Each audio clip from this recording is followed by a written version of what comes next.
أعوذ بالله من الشيطان الرجيم بسم الله الرحمن الرحيم الحمد لله رب العالمين نحمده ونستعينه ونستغفره ونستهديه ونعوذ بالله من شرور أنفسنا ومن سيئات أعمالنا من يهدي الله فلا مضل له ومن يضلل فلا هادي له وأشهد أن لا إله إلا الله وحده لا شريك له وأشهد أن محمدا عبده ورسوله انتجبه لولايته واختصه برسالته وأكرمه بالنبوة وأشهد أن عليا ولي الله وأمينه في أرضه وحجته على عباده والصلاة والسلام على أهل بيت الطيبين الطاهرين المعصومين المظلومين ولعنة الله على أعدائهم أجمعين إلى قيام يوم الدين وفقنا الله وإياكم بعلم وعمل صالح إن شاء الله. أوصيكم يا عباد الله وإياي بتقوى الله. Before I admonish you, before I advise you to adhere towards the principles of taqwa and the disciplines of taqwa, I admonish myself to adhere to the principles and the disciplines of taqwa. There's a very interesting verse in the Holy Quran in which Allah subhanahu wa ta'ala, when He speaks about taqwa and the consequences associated with taqwa, He says, Ya ayyuhalladhina amanu taqullaha wa kunu ma'as sadiqin. O you who believe, be God conscious or have consciousness of Allah subhanahu wa ta'ala in every affair of your life. And as a consequence, وَكُونُوا مَعَ الصَّادِقِينَ, and be with the truthful ones. Now this verse is interesting, and the reason being is because Allah subhanahu wa ta'ala speaks about two concepts. A theoretical concept, which is referred to as Iman, that those of you who identify yourselves as believers have taqwa, number one. Number two, when you have taqwa, when you have established the level of taqwa, then practically apply that in your lives by having, one of the manifestations of taqwa is having good friends. وَكُونُوا مَعَ الصَّادِقِينَ, be amongst the truthful ones. Be amongst those who are constantly truthful in their lives. In a second verse, Allah subhanahu wa ta'ala, when He speaks about the identity of the blessed ones, when He speaks about those who have been given the ni'mah of Allah subhanahu wa ta'ala, He says, الَّذِينَ أَنْعَمَ اللَّهُ عَلَيْهِمْ مِنَ النَّبِيِّينَ. And indeed Allah has bestowed His favors, His infinite favors upon the nabiyyin, upon the prophets and the apostles. And then secondly He says, وَالصِّدِّيقِينَ, and those who are considered to be and identified and recognized as as-siddiq, those who are constantly truthful in their lives. Now, interestingly enough, when you refer to the Arabic language, the word Siddiq can refer to a person who is constantly truthful, but at the same time, it can refer to a friend. A friend in the Arabic language is referred to as Siddiq. And the idea behind that is a friend, a true friend. According to according to the Quranic language, according to the message of the religion of Islam, is someone who invites you towards the truth. Someone who invites you towards purity. Someone who is constantly truthful when you are with them and when they are with you. A true friend is someone who reminds you of Allah subhanahu wa ta'ala and in turn, in association, invites you towards His proximity and deters you away from shaitan. So good company is something that is very much elaborated within the Quran and of course within the riwayat of the Ahl al-Bayt alayhim as-salam. Now, interestingly, when you refer to certain surahs of the Holy Quran that speak about the bounties of heaven, the likeness of Surah Al-Waqi'ah, which is known as a very profound surah that speaks about the blessings of the heavens, Allah subhanahu wa ta'ala, He speaks about certain material blessings. For example, having good clothes, for example, having a couch that you can recline on, which is a symbolic way of saying that you will be at peace and you will be in a state of relaxation. And then of course you have the food that's available, the fruits and the meat, the alcohol that is available for you to consume at your will or at your wish. But then he speaks about having good friends. And someone may ask the question, well, why does Allah subhanahu wa ta'ala speak about the bounties of heaven when we have these bounties already in dunya? As when Allah speaks about, for example, the manifestations and the different variations of fruits. Well, I have the variations of fruits in dunya. They say, no, when you refer to the Ahl al-Bayt, the riwayat of the Ahl al-Bayt alayhim as-salam, it's a very interesting narration in which they say that there is not a single person who has witnessed the blessings of heavens. There is not a single person who has heard the blessings of heavens. There is not a single person who has imagined the blessings of heaven. So whatever we hear from the Quran with regards to the bounties and the blessings in the kingdoms of heaven, it is unlike what is found and what is available for us in this world. What we have in this world is a diluted version. It is a diluted version of what's available in the heavens. That's one thing to keep in mind. And so when the idea comes forward and explains to us that in the kingdoms of heavens, we will have good friends. We will have, for example, people who are truthful, siddiqeen. Someone may come and say, well, that's nothing special. I have friends in dunya and I'll have friends in akhirah. No, the ulama take it a step beyond this. They say, no, imagine walking into the gates of heavens. Imagine entering the kingdoms of heavens and you see certain individuals that you have just merely heard of. You read their biographies in the Quran. You read their biographies in the books of history. You heard about their stories and their struggles and their endeavors. You heard about how close they were with Allah subhanahu wa ta'ala. Now they are there in front of you. They are there for you to benefit from. They are there for you to love them, and they will love you and respect you in return. And this is a bounty, it is a blessing only for the true believers. That a true believer is someone who wishes to have good friends. Friends who constantly move or take them towards Allah subhanahu wa ta'ala. And some scholars came forward and they explained that this may not necessarily be a physical bounty like food and clothes, but this may be an emotional bounty, a psychological blessing and thawab. That we are rewarded on an emotional, on a psychological level to have friends who love us and that we in turn can love them. Friends who respect us, that constantly think good of us, and in turn we can respect them and think good of them as well.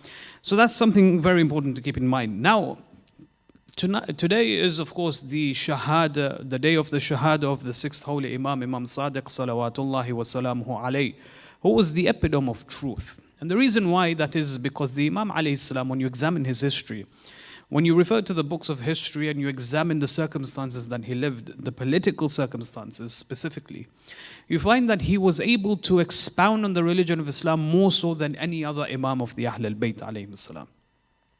He was a Sadiq. One of the reasons being is because he represented the truth. Number two, he defended the truth. And number three, he spread the truth in his time. To the extent that the books that were written in his time, collating all of the riwayats that he mentioned, the information that he gave, exceeded in the hundreds. You find, for example, he had over 4,000 students studying under him. And the reason why was because he was able to establish the institution of Islam. He was able to establish the University of Islam. People from far and wide used to come and used to listen to him. They would learn from him, they would return to their lands and propagate the message of Islam. The Imam took the opportunity to remind the people the true understanding of knowledge, remind the people the knowledge of the Ahl al-Bayt alayhim salam, and specific to the Holy Prophet of Islam sallallahu alayhi wa alayhi. The Imam was able to guide the people, guide their understanding, guide their iman, and stem it back to the true knowledge of the Holy Prophet of Islam, which was lost in the following years after his demise, sallallahu alayhi wa alihi wasallam. And one of the strategies that the Imam employed in guiding the people of his time, and this is something that we need to really understand, appreciate, be conscious of, and try and apply them in our lives as well, to try and integrate these values within our lifestyle as well, which was that the Imam never shied away from answering questions. The Imam never shied away from engaging in difficult dialogues. The Imam never shied away from entertaining the company of those who were not in line with the same beliefs as him.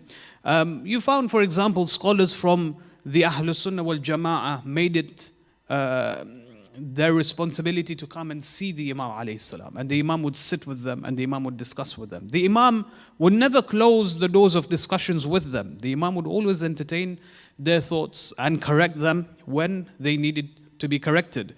You found, for example, the atheistic community, people who were more promoting the values of atheism, they used to come towards the Imam and the Imam used to engage in debates and dialogues with them. You found, for example, people from the Christian community, they would come and they would sit with the Imam. The Jewish communities, they would come and they would sit with the Imam as well. Even his enemies used to testify that his knowledge was impeccable. And this value is something that we can really appreciate, that we should never shun people away when they have questions. People from all different classes felt very comfortable approaching the Imam.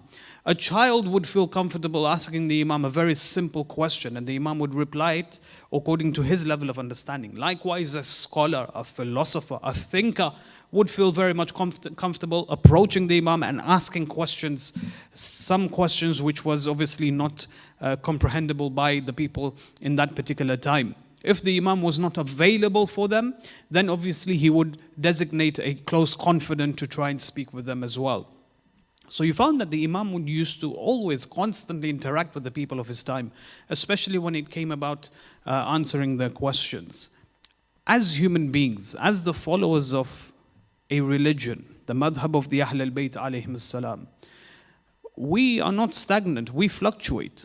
Our mood fluctuates. At times we are happy, at times we are sad, at times we are, for example, joyful, at times we are excited.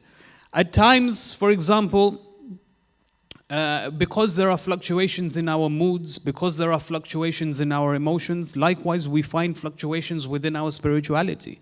At times we are, or we feel more religious, at times we feel less religious. Likewise, intellectually we fluctuate as well. And at times what happens is that doubts enter our minds with regards to the validity, with regards to the authenticity of the religion of Islam. And these doubts in itself, they are good. They are not bad, they are not evil. These doubts, they act as a catalyst for us to refine our knowledge, to refine our spirituality. These doubts act as a platform for us to become more religious, to try and penetrate the values of Iman into the depths of our hearts. Doubt, to have shak, in creedal issues, for example, in fiqh issues, these are good because it allows us to try and refine our nafs, to try and refine our aql as well.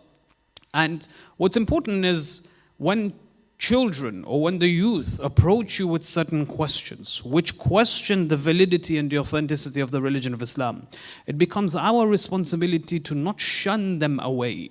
This doubt is a tool, is an instrument for you to allow them, for them to refine their faith. And for them to be rejected and to be reminded that these doubts are satanic in nature is very much counterproductive, and it does not help in the productivity of this child, especially when it comes to religious affairs. And so both parties have a role to play. The one asking the question and the one who is being asked the question as well. When the youth, the one who is asking the question, try and understand that it's very easy to ask a question, but it's very much difficult to find an answer to that question. It may take you days to find an answer. It may take you months. It may even take you years. When you read the biographies of certain ulama, after years of studying, they were able to find answers of questions that they had initially asked years before. But when you struggle and you put in the effort to find the answer, when you do find the answer, you'll find that it's much more sweeter compared to an answer which is spoon-fed to you. So when you do have shak, when you do have a question with regards to the religion of Islam, in particular towards the madhab of the Ahl al-Bayt, put in the effort to try and research the answer yourself. فَاسْأَلُوا أَهْلَ الذِّكْرِ إِن كُنْتُمْ لَا تَعْلَمُونَ. Refer to, for example, the answers that are available on the internet. If you're not or you're not successful in finding answers, then ask those who know. And when you do ask those who know and you realize that they themselves don't know, then give them time to find and research the answer for you. As I said, asking a question is very easy. Finding an answer is very, very difficult, extremely difficult. And with it comes patience. When you put in the struggle and the patience that comes with it, you realize that the answer that you will come towards will be very sweet and will be very satisfying for you. That's an advice that is given to those who tend to ask questions. And obviously that comes with sincerity. Do not ask questions to try and prove someone wrong. Ask questions with the intention of learning, with the intention of finding the truth. Whether you reach that truth sooner or later, you'll find that when you do reach it, it will be much more sweeter. Number two, the one who is being asked the question, do not shun away these questions, number one. Number two, make it a responsibility to try and find the answer when you are asked the question as well.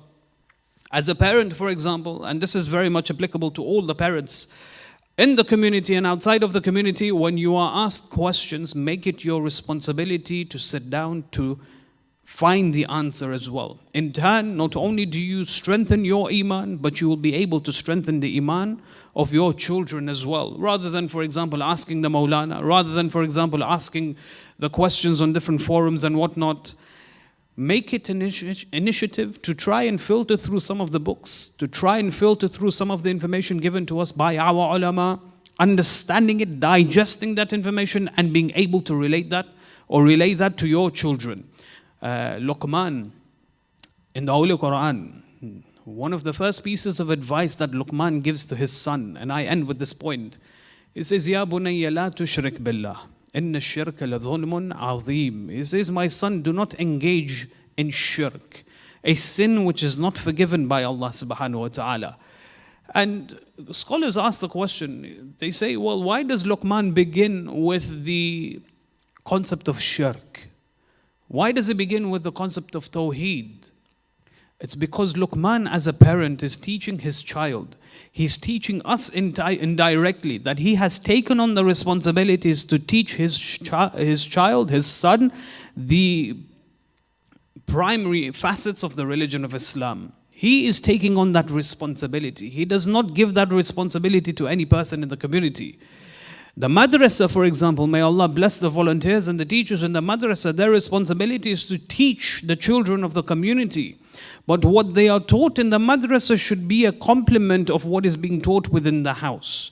As a parent, you as a parent, we all have a responsibility to sit with our children and to teach them aspects of Tawheed, to teach them the aspects of Nabuwah, to teach them the aspects of Imama, and the Usul ad-Din in general. What they learn outside of the house should act as a complement, not act as a substitute.